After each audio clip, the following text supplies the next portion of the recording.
morning. Okay, so to all the parents and everyone who's joined us here today, I'm Mercy Grace from Kara4Kids, and today is World Infant Protection Day, and we are so happy to have this webinar on safety measures and creating a safe environment to prevent childhood injuries. We have the Aster team with us, and as you know, being associated with early years, it's very important for all of us to know a lot of things, and safety measures for children is, I think, the topmost priority.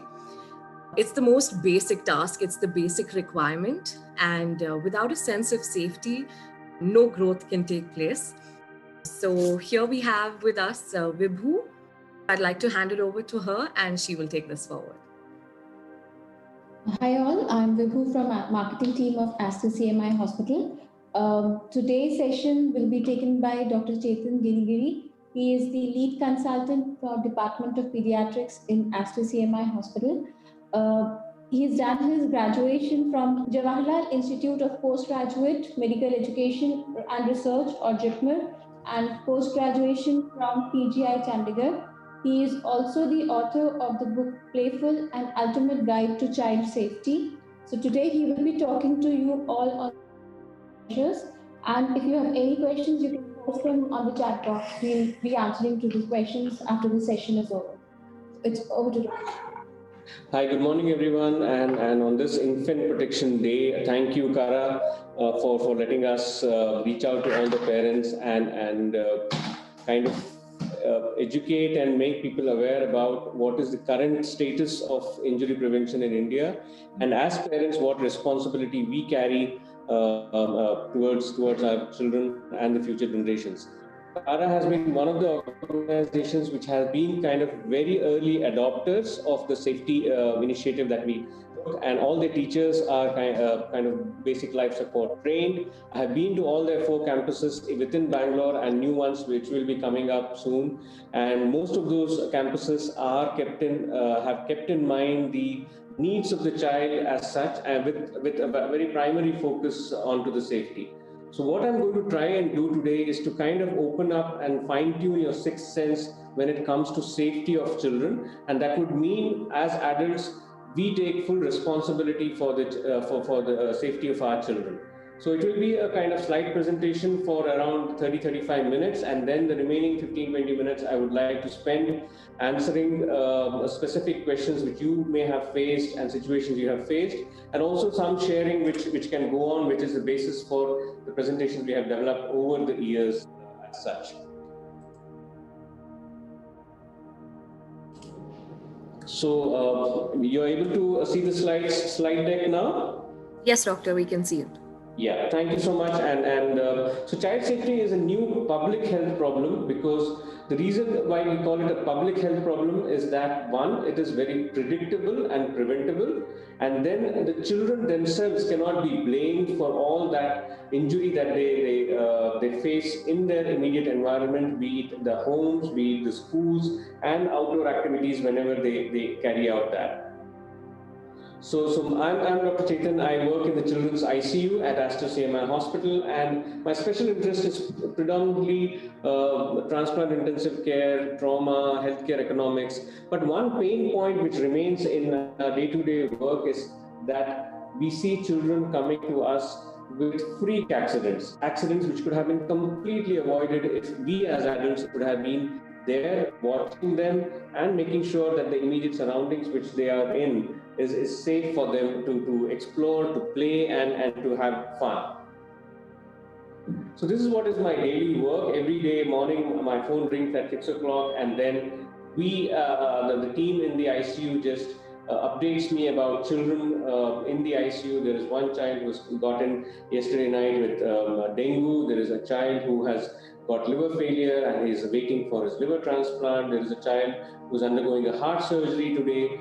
So that's all kind of medical and surgical issues that we face.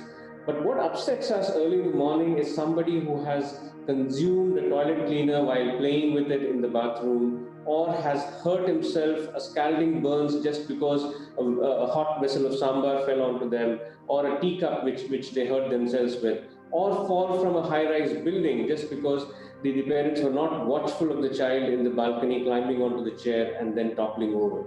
So these are kind of injuries which really upset us, and that is the main reason why we have decided to kind of come out into the community and reach out into your own homes to make sure that you understand how children put themselves at risk and what it is needed from parents and teachers and adults as a community to keep children safe. So this was a child who had come to us almost, say, a year back. He had what is known as congenital liver failure. His liver had failed. The child was not putting on weight. He was never feeding. He was always upset and crying and deeply jaundiced. So the mother always used to say that I have never seen my child smile. And the only hope this child had was a liver transplant, and mother donated a part of her own liver to this baby, and this baby we operated on the child, and this is the same child almost 2 months back, two months later after the surgery. So this is the kind of miracle that is possible in medical science today. And it has grown so much, but then when children come to us with freak accidents, these are all normal children who are playing 1 minute and then putting themselves at risk the next minute. That really upsets us because it could have been easily preventable at the community setting, at the home setting, if we as adults, as parents, were a little bit more careful.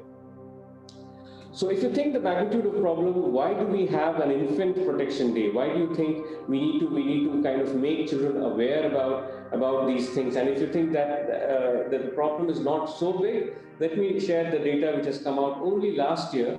Now, worldwide accidental injury kills more than 2,000 children every day. That means every single minute a normal child loses his life for a freak accident. And 90% of these tragedies could have been avoided through awareness. As parents, we could have been more aware, or we want to introduce a concept of passive supervision, wherein we put the environmental measures in place, are the kind of furnitures we choose, the kind of flooring we choose, the kind of electricity units that we choose, which can keep these children safe at all times. And this is what we learned. Almost for every death that happens, there are 30 children who suffer serious injuries, and the burden of taking care of these children for the immediate hospitalization and also the lifelong disability, that makes it very difficult for us to kind of fathom the entire seriousness of the problem. And 70 children usually suffer mild injuries. So the pyramid of injuries, mild injuries 70, then 30, and for these 100 injuries which can cause disability, there is one death, and one death every single minute. By the time we finish this talk and discussion 1 hour later, 60 children on this planet would have succumbed to a freak accident which would have happened in their immediate neighborhood, in their homes, in their bathrooms, in their schools, or on the roads that they travel in. So this is the Indian data. 165 normal children die every day in India, and there have been 5 lakh deaths in last 10 years. So unintentional injuries or accidents in children is the 4th leading cause of death in children. And that's after all the kind of serious infections that these children face through in the early newborn period, and other common infections like loose stools, pneumonia, and infectious diseases, and the other non-communicable diseases, which includes cancers and things like that. So 4th commonest cause of death in normal children world over is unintentional injuries. And that is the kind of magnitude of problem that we are looking at. So other insights that we got through is that early trauma care is not yet oriented to children. When children face accidents on the roads, in the buildings, people are really not aware as to what needs to be done, where they need to be taken, which hospital has the facility to look after children with complex issues, And many times we get children coming from one hospital to another hospital to another hospital. Ours is the fourth or fifth hospital which they reach, and that's an unnecessary waste of time. So, like what we tell parents staying in apartment complexes or even schools is that they need to collaborate with certain organizations within their immediate surroundings. That would be creating an ecosystem of having collaboration with the local police, local fire brigade, and local hospital which has got 24/7 cover for pediatrics, and they are able to take care of complex pediatric problems. The other thing, what is a major concern is not only about death, it is about disability. It can cause serious mental and physical disability sometimes. A kind of injury that happens when children fall down from second floor, third floor buildings is a serious injury. A prolonged hospitalization of 5 to 6 months and a rehabilitation of almost 2 years, and still we will not be sometimes sure whether they will be cognitively normal throughout their life. The human economic impact is huge, and it's usually unmeasured. Parents don't talk about it, and they don't get it, and these incidents do not get adequate press. So we are not really aware about these accidents and actually blinded to these accidents, and we think that this may not happen to our child. An increasing concern, but then very little action. See, ours is the generation which grew up studying for entrance exam. We have never handled or babysat any children in our immediate in our growing up years, and the first child most of our current day parents handle is their own child, and that really causes a lot of anxiety, a lot of false alarms. At the same time, it because we are all so distracted, being busy, sometimes we know very little about our children, which puts the children at risk, and major cause of guilt and for the parents as such. So before we actually look at the preventive measures as such, it's needed for you to understand what these children go through and what are the stages of mental, physical, and psychological development. And if we understand the age-specific behaviors, we will be able to take care of them in a better way. Will you keep time and tell me at around half an hour as such? Yeah, 11:40. So in the infancy, when the children are around 1 year of age, you can see this child. The immediate noticeable things physically that you see is a very large head. So when I stand, my head occupies almost 1/10 of my total height, but for a child, it is 1/3 to 1/4. What it means is that children are very top heavy. By meaning top heavy, it means they are toppleable. When they are leaning forward from the dining table or when they're leaning forward from the balcony, they have a very high risk that they completely topple and then fall as such. And when children fall from a height, it is always the head that hits the ground first, no exceptions. So children with an unwitnessed fall are likely to have very serious injuries in the head. So that number one is that the head is very top heavy and it is toppleable. The second thing what we have to remember is that children have very weak legs. They can't wriggle out of danger. Most of the children, if you see, if suddenly faced with the danger, they just freeze. They can't wriggle out of danger. Third thing is that because of their developing hand-mouth coordination, they mouth everything.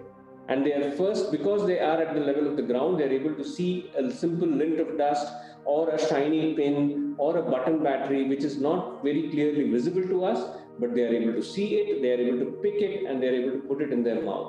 Many of these things are serious injury risks. Sharp pins, button batteries, which can corrode the food pipe and the breathing pipe, and many other toys which children put in the mouth, and sometimes they choke on it if it enters into the windpipe, or sometimes they swallow it and it goes into the stomach and causes injury there. So three things in infancy. One is they are extremely top heavy and toppleable, they mouth everything, and they have very weak legs.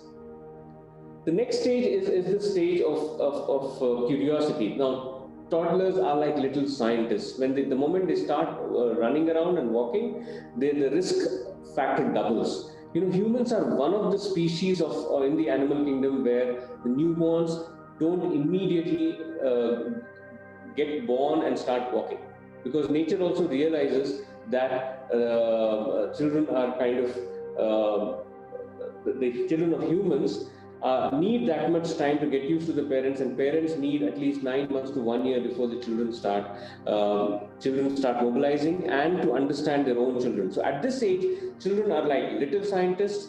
They are very curious, but they are also extremely fearless. Now, this combination of curiosity and fearlessness actually puts them at risk for increased exploration and putting themselves in danger. The moment they cross the period of toddlers, they enter the school going age, and they spend a lot of time outside their homes. That would mean getting down the lift or the staircase, crossing the road, catching the school bus, spending time 6 to 8 hours in the school, on playgrounds, and that is completely blinded to us as parents. And this is again a period where they have more outdoor injuries because children are now outdoors and completely unpredictable environments. And later on, when they mature, they reach the age of teenage, and this is the phase where children are kind of physically very strong, mentally very weak, and emotionally very labile. So this is the age where they put themselves at risk. There is a lot of risk-taking behavior which not only harms them, but sometimes an innocent bystander. A teenager taking a car for a drive sometimes can run into a pedestrian or a walking grandfather who's just innocent, and this risk-taking behavior or showing off behavior sometimes puts them at serious injury risk.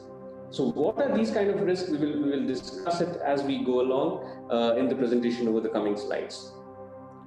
So this is how today modern life is, and we are all kind of busy being busy. This was our maid in Mumbai, and she had 2 other small kids. But the smallest one, around 7 months old, was hinged onto the mop like this. So if you go to any Indian household in the morning, everybody is so busy. The mom is busy preparing breakfast and for the kids who have to leave for the school, and the husband is shouting instructions, and he's catching up with his emails and phones, and children are getting ready. So every one of us is busy being busy, and that really puts a premium onto the parents watching their children at all possible times. When we were growing up, all our parents did was give us time. Nowadays, that is really difficult for us, and we are not able to give the time, attention, and energy that the children require in their growing years. And that is not only kind of putting them at risk for say safety, but also mental health and behavioral issues, which is part of another discussion that we can have some other day. But we can't bring up children like this as well. This was one of the grandmothers who came to me after a talk and said, "What, doctor, you have to just see how energetic my 4-year-old is." And parents leave for work at 7 o'clock in the morning, and then they come back only at 7 in the evening or 9 in the evening. And the whole day, this child has only grandmother to play with, and he drives her crazy. And by 2, 3 o'clock, the grandmother is extremely exhausted. She wants to have a quiet lunch in front of the television, watching her favorite TV serial. And this is what the grandmother used to do to the child. But this is not right. This is kind of a child abuse. You can't do this to our children because they're born to be exploratory. They're born to be kind of looking at the world in their own way, in their own eyes, and we need to provide them that safe space to be enjoying their childhood years.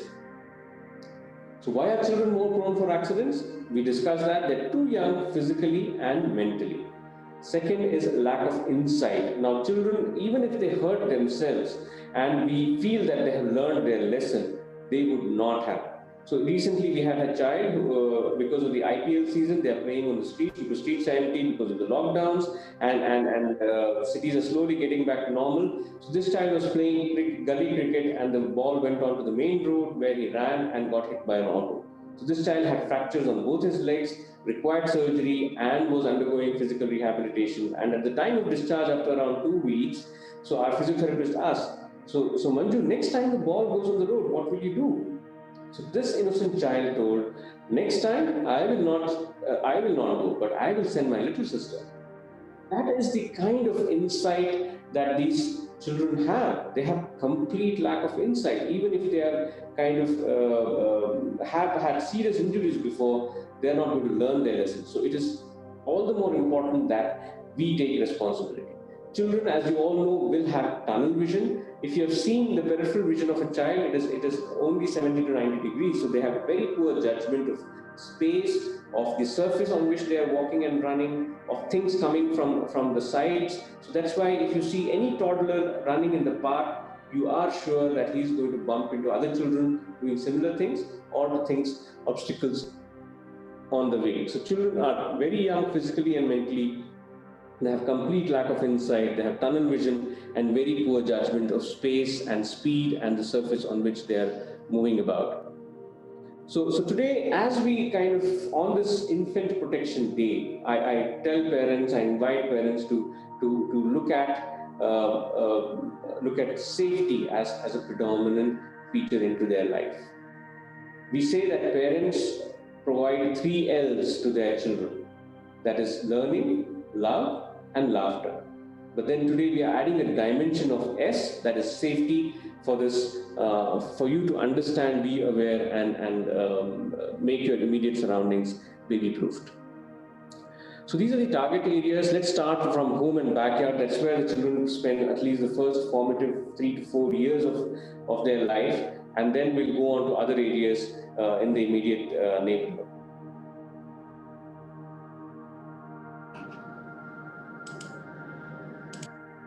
The home and backyard is the first area. Now, these are things which are very, very common. Now, imagine a toddler or an infant, the moment he starts walking, what is his worldview going to be? His worldview is going to be from 1 feet or 2 feet or 3 feet height. At that height, everything exciting mommy and daddy are doing on their platforms. Daddy is working on the laptop on a platform, mommy is cutting vegetables on a platform, there is fantastic food and items being kept on the dining table. So the child wants to see that, and the moment he is unable to see that, they have a tendency to just grab and pull. So the moment we leave hot items, sharp items, heavy items on the edge of the table, that would invite a child to just go grab and pull. All we need to remember is that children's skin is almost 30 to 40% thinner than an adult skin. It burns easily, it cuts easily, it bruises easily. So the moment you keep these hot, heavy, sharp items on the edge of the table and child pulls it down, he is at a significant higher risk of a serious skin injury. So do not keep any sharp items, hot items, heavy items on the edge of the table. Indian kitchens are very fascinating. You won't find the kind of kitchens India has compared to any other parts of the world. In the Western kitchen, it's purely an oven or a microwave and sound of the buttons. But Indian kitchens, imagine the whole aroma, the kind of sounds that come, the colors that we use in our kitchens is very, very attracting to a child. For a 3-year-old child whom you're carrying carrying and holding him, an egg turning into an omelette is a magic. A puri fluffing into the hot oil is actually magic. And he wants to witness that magic every day. He wants to be there, he wants to look at it. And many times as parents, we just encourage this behavior.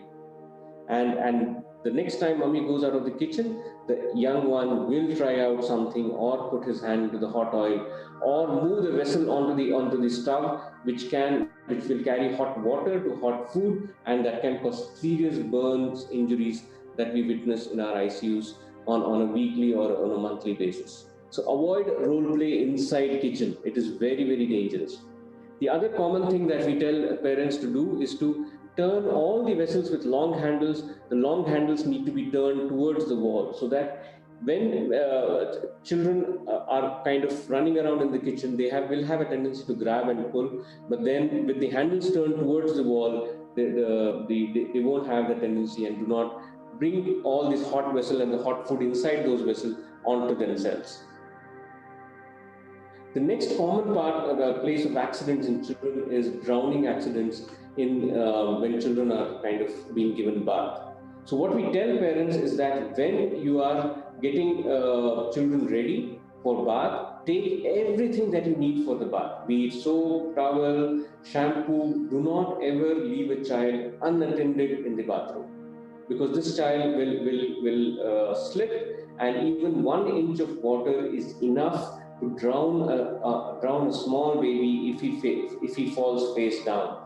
because the child's neck muscles are not very well developed, his legs are weak, he can't wriggle out of danger, and he will drown even in 1 inch of water. Never ever leave a child unattended during bath, either to answer your doorbell or to answer your phone. If there is a doorbell which rings, please make sure that you carry the child along with you. But leaving a child inside bathroom is extremely dangerous.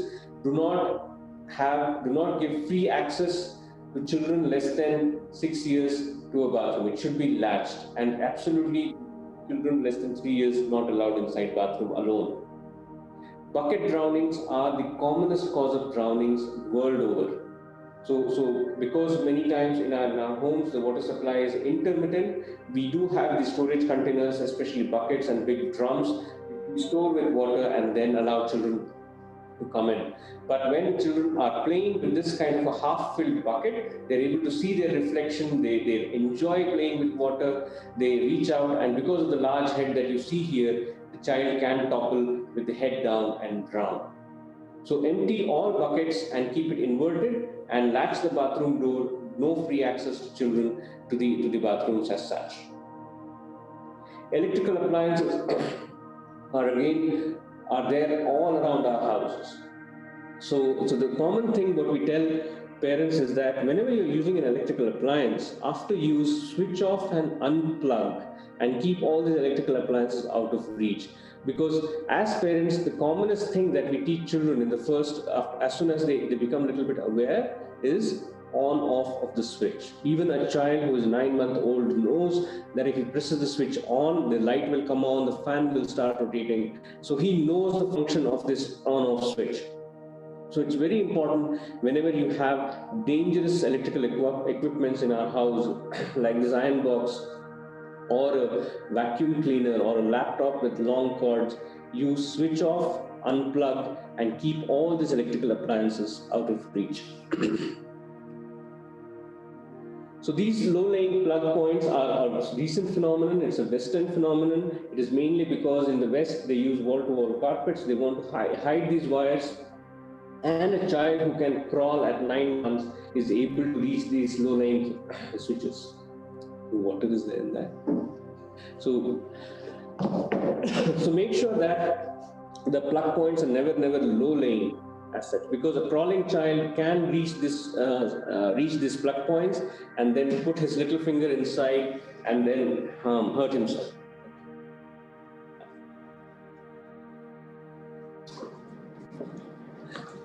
So whenever we are using constructing schools with children in them, the minimum level of switches where it should be is above 4 feet.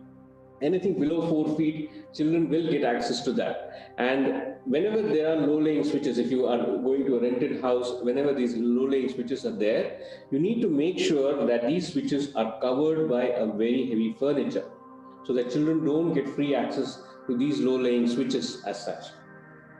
Use child-safe switches, which are primarily circuit breakers. The moment there is a small leak of electricity, the fuse goes off and it protects the child from active electrocution. And there are also dummy plugs which are available, which can cover this switches, or even a barrier or a cover which we can use it when children are around the house with these low-lying switches. So all our homes have got these window grills, these door grills. It's part of the design, it's part of the architecture. But then make sure that with younger children inside the house, the grills are never ever vertical. What happens is these vertical grills prevent children from climbing up. If you have grills which are very horizontal, children as young as 1 year to 15 months will start climbing up the horizontal grills. It provides an avenue to climb up. But children do not know how to climb down. So once they do not know how to climb down, once they reach the top, they will leave their hands in fear and they fall crashing down. So the horizontal grills are a strict no, because they will provide avenues for children to climb up. Sometime you will be there, accompanying them, standing behind them, but moment he realizes he's slightly old enough, he wants to try it himself. And that is when these injuries happen. Unwitnessed, without your knowledge, and you will be wondering why this child has suddenly grown so brave and so fast and has tried something so silly. So grills should always be vertical, and the space between the grills should not exceed 4.5 inches, through which the child can slip out. Many of us have duplex houses wherein there is a staircase going inside the house, and if there is a grills which can allow the child to slip through, then it can cause serious falls and unstable furniture like this television on okay. So unstable furniture like this can also kind of topple and cause problems to children. These, luckily for us, the current day plasma TVs can be fixed onto the wall, and these injuries we are seeing less and less now. Same with lifts, same with the cupboards, and these things should not be left half open. Door pinch injuries are very common. You have devices to prevent door pinch injuries, but mostly we have to make sure that children are not fingers don't get stuck in between these doors. Plastic covers make a lot of noise, are very colorful. We get it from shopping every time. But it is a very high suffocation risk. A child who puts up the plastic cover on its own head starts rebreathing its own carbon dioxide. So what happens after that is that children go into very deep sleep. Carbon dioxide is a very colorless, odorless gas. It puts children to deep sleep, and many times these children come to our emergency room completely obtunded, very shallow breathing, bounding pulses, and in very, very deep sleep. And if it would have been another half an hour delay, these children would have died. These things happen again when children play hide and seek. One younger child puts up a plastic cover, hides in a closet, and then he's gone into such deep sleep, and the parents are not aware where he's hiding. So these are accidents which have happened really in our daily practice. And make sure that you store plastic covers by putting all the small plastic covers into a bigger plastic cover, and store the plastic cover by tying a knot in the middle. So home and backyard, leave the edges of the tables and platforms free. Bathing should finish uninterrupted. Electrical sockets at a good height. Use child-safe switches, vertical door and window grills, and plastics always tie with knot in the middle. The next situation which we face commonly is poisoning, and that is mainly because children have this habit of exploring what their grandmothers are taking, what their mothers are taking. So never ever leave a medicine cabinet within sight of a child who is going to open it. These medicines come in a very attractive packaging, which the child will open and start popping these pills. We have seen children consume paracetamol tablets for blood pressure, for heart disease, antipsychotic medications, and come to us with serious life-threatening injuries. These medicines are extremely dangerous, taken at a high dose. Most of these medicines are sugar-coated to prevent the bitterness of the pill, and child really does not know. He keeps popping, and he starts one by one, and many times he has consumed many before somebody realizes that this has actually happened. So medicine cabinet, keep it out of sight. Do not keep it on top of the fridge or in the middle of the dining table, because one day the child will grow up. He's been witnessing you take those tablets, and then he will attempt to take it the moment he has hands on it. Similar with other household poisons. All these are extremely corrosive poisons. The toilet cleaners, the phenyls, so they are extremely corrosive. Even a small amount comes in contact with the child's eyes, inside of the mouth, it can cause serious burns. And many times we as adults are very careless to transfer these paint thinners and these toilet cleaners onto a beverage bottle like a Pepsi or a Coke, and that really puts children at risk. Children do not understand poison sign, and by mistake, especially during summers, we see children just get hold of this attractive packaged household poisons and try to drink it, and it causes serious corrosive burns in the mouth and in the foot pipe and breathing difficulty, and sometimes it can be really life-threatening. Mosquito repellents, we see a lot of accidents with all-outs and things like that. One is that the small bottle of all-out is a mosquito repellent, which is supposed to be kind of vaporized over a period of 1 month, and that is a neurotoxin to the mosquitoes. And imagine a child drinking 5 ml, 10 ml of that can cause immediate seizures and the complications of that. Luckily for today, we don't have those top end holes on the mosquito repellents. It is all relocated to the sides. Earlier, children used to put their little finger onto the top and get burn injuries from their little fingers. So children do not understand poison sign. Keep them out of sight. Keep them in their original labeled container. The third situation we face is choking, and this is very important. The moment children start moving around, mothers run behind them to feed their children. So that is an extremely dangerous and a risky exercise. When children are running around and moving or jumping from one sofa to another, at the same time you are feeding the child, then there is a very high likelihood the child is going to choke, because it's very difficult for children to coordinate their breathing and swallowing at the same time. So for children less than 3 years, children have to be stationary when being fed. Second, and the food has to be mashed and grated. That means you can't give hard nuts, you can't give hard candies like Alpenliebe, you can't give hard chocolates. Many times these accidents happen. You as parents may be knowing, but there are guests visiting the home and they give them something from their plate or give them a hard chocolate. Child does not know what to do with it. He keeps it in the mouth. He's unable to bite it off or chew it off, and he tries to swallow, and they get choked on that. So no mashed and grated food for children, and always children should be stationary. Small detachable parts and toys are again very high choking risk. This all of you know. This is a coin which is stuck in the windpipe. But the next one is even more dangerous. This is a 7-year-old boy who came to us on January 26th last year. He was playing with a flag on his shirt, and he was playing with by just moving it in and out of the mouth. The dad saw and he screamed out his name. The moment somebody startles a child, the first reaction is like that. And this flag actually entered his windpipe, and it was a struggle for us for at least 1 hour to take this out of the windpipe with a bleeding windpipe, and the child was on ventilator for 3 days. He survived this with mild huskiness of his voice, but this was an extremely dangerous situation which could have been easily avoided. So discourage play while eating. Young children mashed and grated food. Avoid toys with small detachable parts. Coins are not toys, and if the child has choked on something, stay with the child, watch the breathing, and rush to the hospital.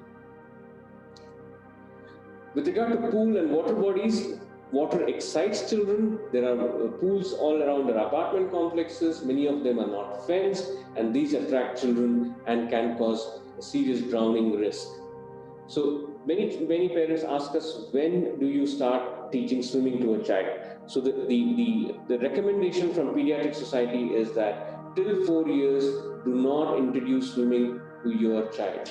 They won't have the enough physical and the breathing coordination to learn swimming. You may have seen YouTube videos of young newborns floating in water, or those are all with adults in the water, but then independent swimming will start only after 4 years. And teaching them how to swim again does not prevent them from drowning, especially in unknown water bodies. Always, whenever you take your children for swimming classes, make sure there is always adequate 1:1 adult supervision, and you leave your phones in the cars, and whenever your child is in water, he is wearing a bright headgear, and also you're eyeballing the child at all possible times. So one child, one adult. If you have 2 children in water, one child should be looked at by one adult, another child by another adult. Because children drown extremely silently. They do not make noise, they do not wave hands as they show in television. They just drown very silently, and by the time you realize, they will be breathless and they would have been in the bottom of the pool.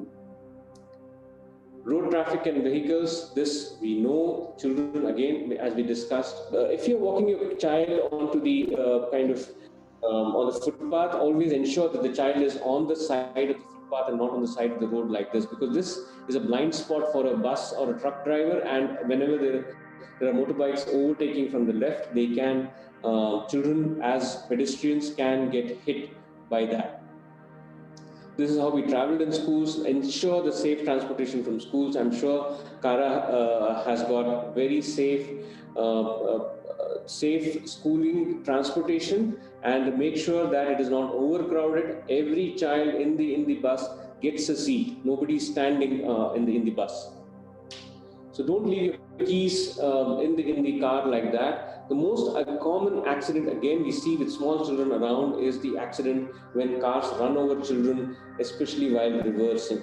because the current day cars do have the reverse parking sensors and cameras, but then a child like this will never fall into a rear view mirror or the central view mirror or the side mirrors when she's playing behind. And then what we just tell parents is that whenever you get into the car, please make one round of the car before you get inside. There may be a child who is playing hide and seek. There may be a pet which is there. If the child is small enough, it may even get between the tires. So children, especially around schools, around apartment complexes, around play areas, make sure that you go around the car before you start to prevent these kind of accidents.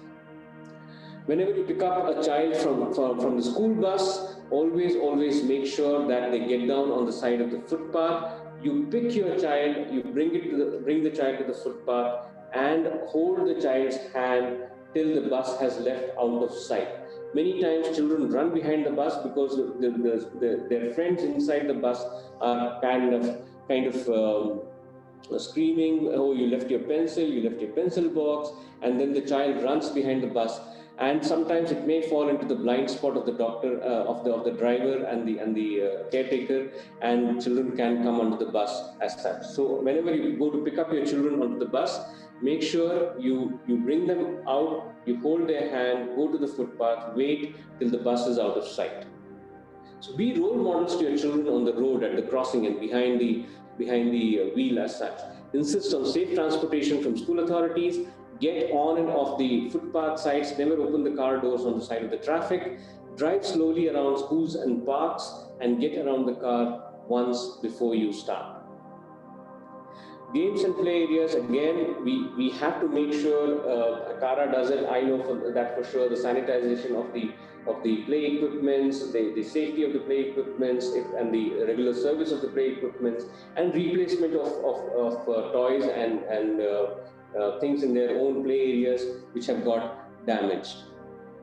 So whenever you're taking a child to a very public, amusement park, make sure you take a small take a pic of your child on your camera phone, so that in case children get lost, you have the recent pic which shows what dress the baby was wearing and how does it look like, and you can involve the authorities if they get lost in a big amusement park like this.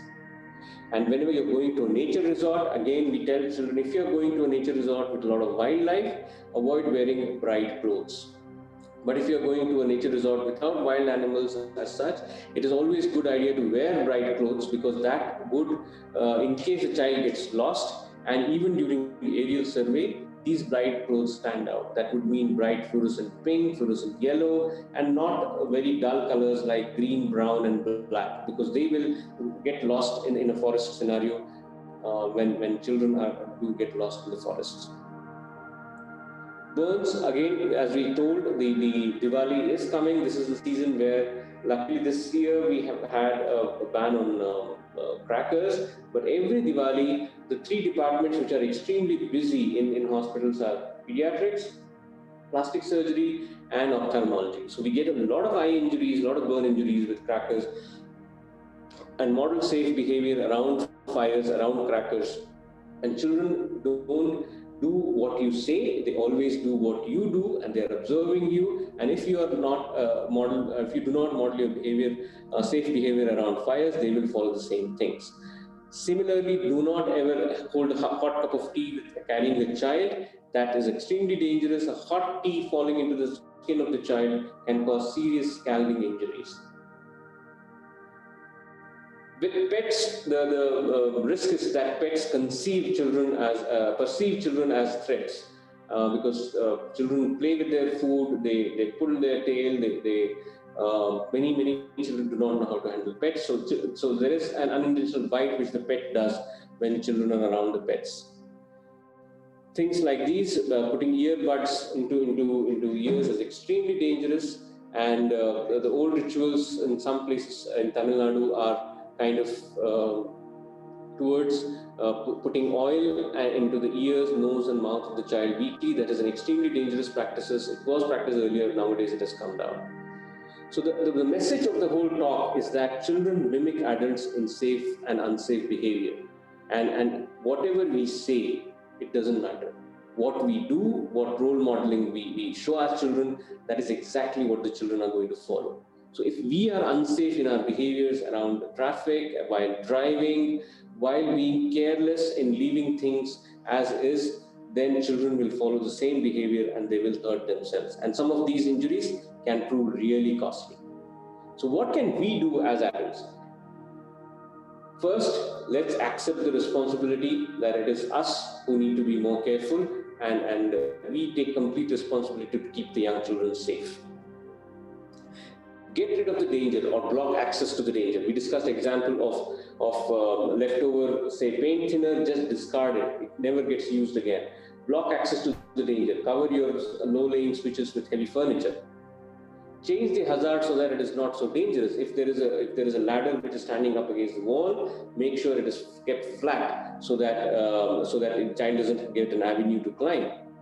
Change the child's behavior so that the risk is lower. So that would mean constant reinforcing, constant role modeling, and you following each step. Whenever you are on the road, in the outdoors, inside the homes, you are safe in your own behavior. Teach them by telling them what to do and what not to do. And make your home child-proof. Here we want to introduce a concept of passive supervision. So if you have baby-proofed and made sure that the child's play area does not have anything dangerous which the child can hurt himself with, then you can relax and be around, not always eyeballing the child.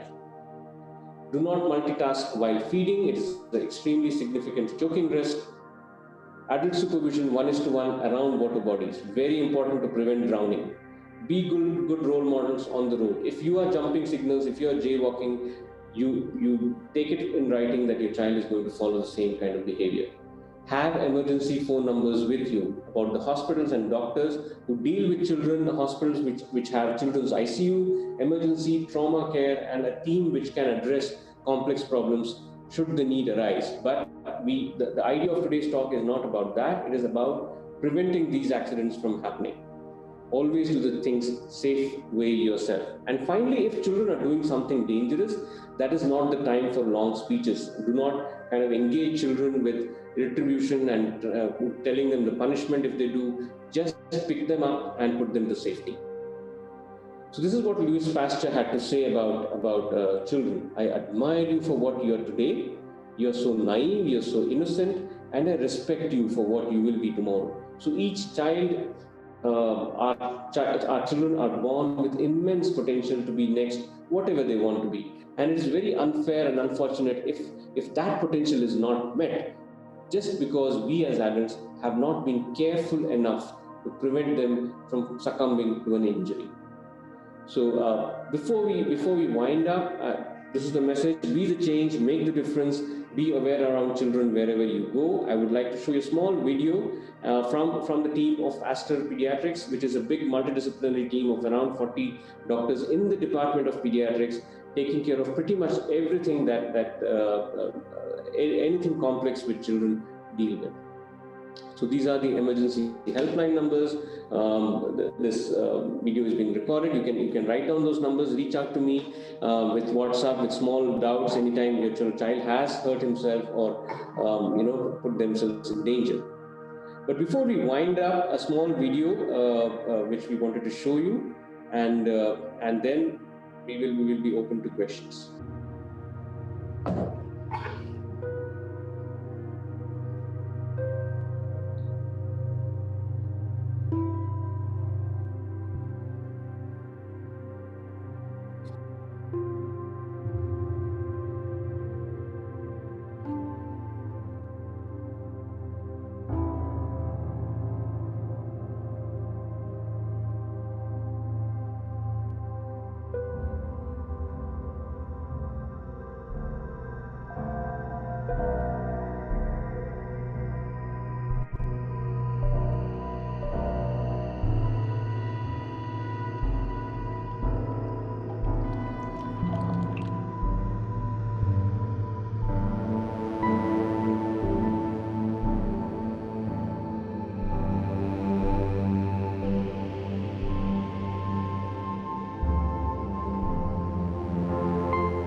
So you can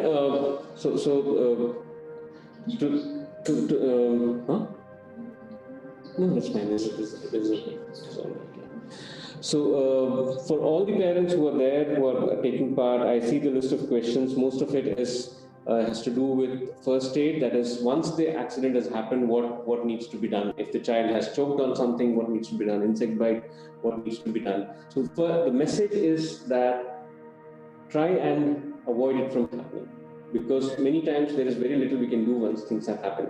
If the child has choked on something, you can see the child feeling a little breathless, his voice is not coming out. First thing is, do not do a blind sweep. What it means by doing a blind sweep is that you don't put your finger inside and try to extract thing, because that will push the foreign body down. That is what happened in the example that we saw in the presentation. The flag was stuck in the throat, it was open, the child was unable to kind of vocalize, there was blood in the mouth, and the mother did a blind sweep and pushed the flag down, and it entered into the windpipe. The next thing, we have to stay with the child, carry the child, always have emergency phone numbers with you, and call. See, what we tell mothers is that when you're carrying, when you're pregnant, you always do a mental exercise as to, now if the water broke, I'm reaching my 8th month, 9th month. What are the kind of which hospital which I go to, which doctor I will go to, who will carry me to the hospital if my hubby is not there, who are the other support system which is available to me to carry me, which are the hospitals with ambulances there. So that is the kind of mental exercises all of you do. But then if there is suddenly an accident which happens in your immediate surroundings, in your apartment complex, to a child, to an adult, we have no clue where to take the child, whom to call, which hospital has ambulance facility, which hospital has facility to look after children who have hurt themselves. So do that mental makeup. Make sure that you take leadership in your own apartment complexes, and keep things ready in case anything happens. Who is the safety champion who will coordinate? Learn basic life support for children and adults that can be life saving many times, and then transport them to a hospital which has all the facilities, radiology, emergency room, the doctors, the children's ICU, the operating rooms, surgeons who may sometimes be needed. So take to a hospital which has got all these facilities. So that is the kind of mental makeup you should do. So the Playful is a book which I have authored. We have already sold around 10,000 copies. It's available on Amazon and Facebook. Flipkart and Amazon. So you can order your copy from there. And if you want to reach out to Kara for copies, I can leave some copies with Kara to be distributed to the parents who send their children to Kara as such.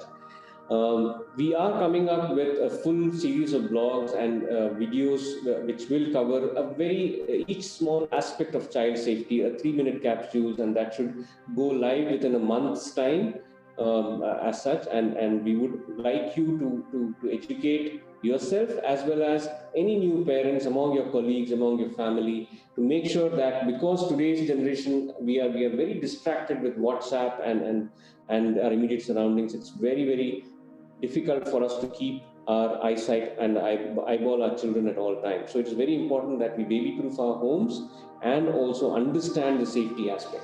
So the other things which if my child has fallen down and hurt himself, how do I differentiate whether it is a serious injury, whether there is a fracture, whether it's a sprain? Either ways, just make sure that one thing what you need to do is immobilize that limb, whether it is an upper limb or a lower limb. If there is a fall and your child is complaining of pain to an area, make sure that you immobilize that area in the position which the child is most comfortable with, and then take him to the hospital.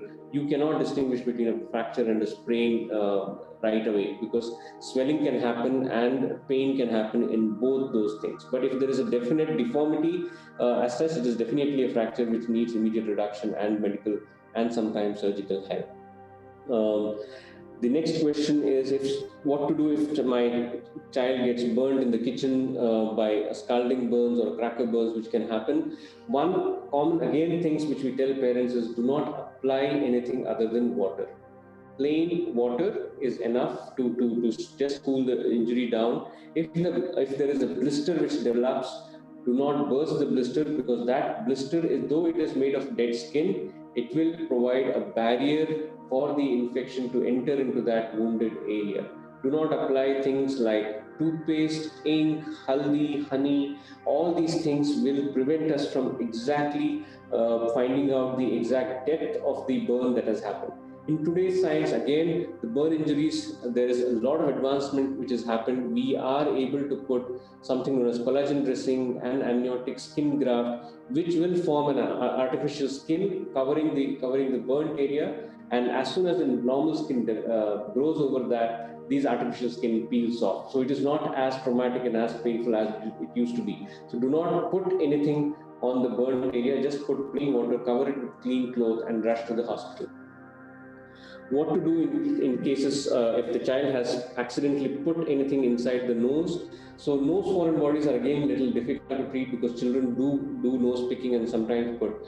If it is a vegetable foreign body like a nut or a pea as such, because of the water and the mucus in the nose, these things can swell up. Do not try to remove it yourself. If the older child can blow it, but a younger child will not have enough airflow to even generate good blow, so these children need to be brought to the hospital. It's just a 2 minutes job. If it is very superficial, we will be able to take it out and you can go back. But your attempts to try to extract it sometimes can cause small scratches. And because the area around the nose is called the danger area of the face, where the blood supply is very rich, it can cause significant bleeding. So do not attempt to take out nasal foreign bodies by yourself. What should we do if the child has swallowed something accidentally, and what should be the first response? First response, do not give them something to eat or drink like we usually do. Just bring them to hospital, depending on the nature of the foreign body. If it's an inert metallic foreign body like a coin, we just allow it to pass the bowel, and within 3 to 7 days it will come out. If it is something like a button battery, it is a serious medical emergency. It needs to be taken out as early as possible, because with the saliva, with the gastric juices, these button batteries will erode and corrode, and then the material chemical within the button battery can cause serious corrosive burns and burn through the intestinal linings. Many times we have seen children play with small magnets, and they have swallowed these magnets, and that is a serious concern. Again, these magnets need to be taken out as early as possible. So if they swallow something, stay with the child. Do not give them anything to eat or drink, and bring them to the hospital. Vegetable foreign bodies or something they have swallowed, and plastic, if they have swallowed, we will not be able to pick them on X-ray. But if it's a metallic foreign body, yes, we may be able to pick them on X-ray. That's about the questions. If there is an insect bite, if the insect bite is something like a honeybee or a wasp, which is causing serious pain, swelling, both on the site of bite as well as on the other parts of the body, like the face, lips, tongue, then that's again a serious allergic reaction. You need to rush to the hospital. Do not give anything to eat or drink to the child, and bring the child to the hospital. We will give certain injections which will reverse the reaction to the insect. So that's about what I had to say, and I'm open for discussion. Any other questions you would like to ask me? And thank you once again, Kara, Mansi, Mercy, and Manas, to give this opportunity to create awareness about a very important topic on child safety on this Infant Protection Day. Thank you. Thanks to you, Dr. Chetan, for the time and such insightful information. I don't see any more questions coming in. So the video recording of this webinar will be available on our YouTube page and also on the social media channels. So in case there are any questions, you do have the numbers available, and you can always reach out, and we'll all be happy to address the same. And Dr. Chetan has always been very approachable in terms of child safety measures that he's been talking about. And yes, the book Playful, as you must have seen in the Kara centers, is a very insightful book in terms of child safety. So I encourage you all to go through it, read it, and definitely child safety is priority, by all means. So I think we'll wrap it up, Dr. Chetan. Sure. Thank you, everyone. Thank you so much for your time. And thank you for spending a Saturday morning with us on a weekend day. So I'll get back to work, and have a very good day and a good afternoon. Thank you so much. Thank you. Thank you. Thank you. Thank you. Thank you, sir. Thank you, sir. Thank you.